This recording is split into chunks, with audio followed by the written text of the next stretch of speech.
শয়তানের কাজ কিন্তু ইহুদিদের কাছে নেই। ইহুদিরাকে যদি বলে হারাম খাও তো তার লাভ কি আছে? ওরা তো জাহান্নামে যাবে, তো শয়তান ওখানে কি করবে?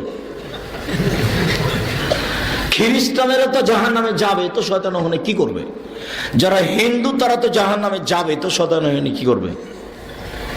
আজিউল হক কলেজের মেয়েরা, ছেলে মেয়ে একসাথে বসে আছে, যুবক যুবতীর উরু রানের উপরে মাথা দিয়ে বসে আছে, তো শয়তান ওখানে লজ্জা পাচ্ছে যে আমি আর কি করি, আপনারা থাকেন আমি যাই। তো শয়তানের কাজ কোথায়? যে বলেছে আর কোনোদিন বিড়ি খাবো না, তখন শয়তান বলছে এবার তোকে দেখে ছেড়ে দেবো।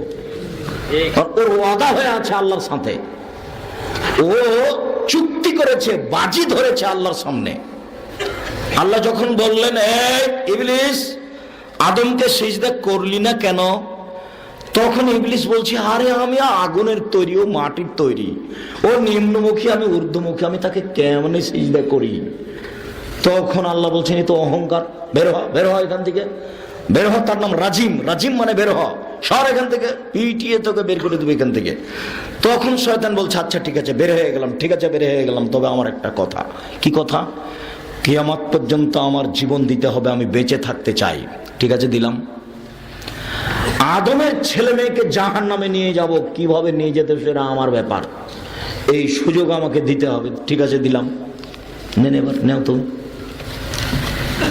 তারপরে আল্লাহ বলছেন তবে যারা আমার খাস বান্দা তাদেরকে তুই পারবি না, এই কথাটা বলেছেন। কিন্তু ও যে যা দাবি রেখেছে তা আল্লাহ বলেছেন ঠিক আছে, ঠিক আছে। যেমনই তুমি বলেছো আর কোনোদিন আমি বিড়ি খাবো না, তেমনই শয়তান তোমার পিছনে লেগেছে। দেখি তুমি পারো না শয়তান পারে, তুমি পারো না শয়তান পারে। যখনই তুমি আর একবার খেয়ে ফেলবে তখন বলে এবার আচ্ছা ঠিক আছে এখন থাকেন আমি গেলাম।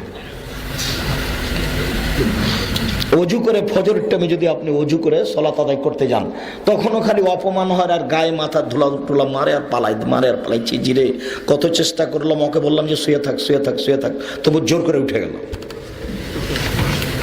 উঠে চলেই গেল মসজিদের দিকে। তখন তার খুব মন খারাপ, তার তো আর কোনো কাজ নাই, কাজ তো এইটাই। বুঝতে পারছেন না মনে হয়?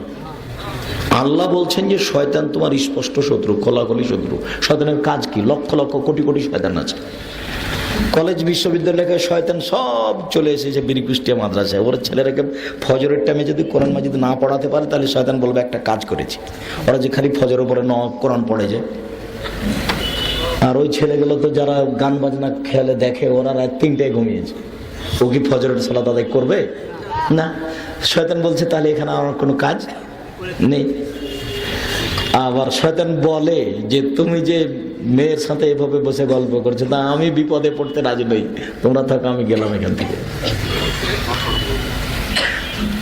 ও জানে যে আমি জাহান্নামে যাবো, কিন্তু এদের সাথে থাকতে রাজি নয়, এদের সাথে থাকতে রাজি নয়।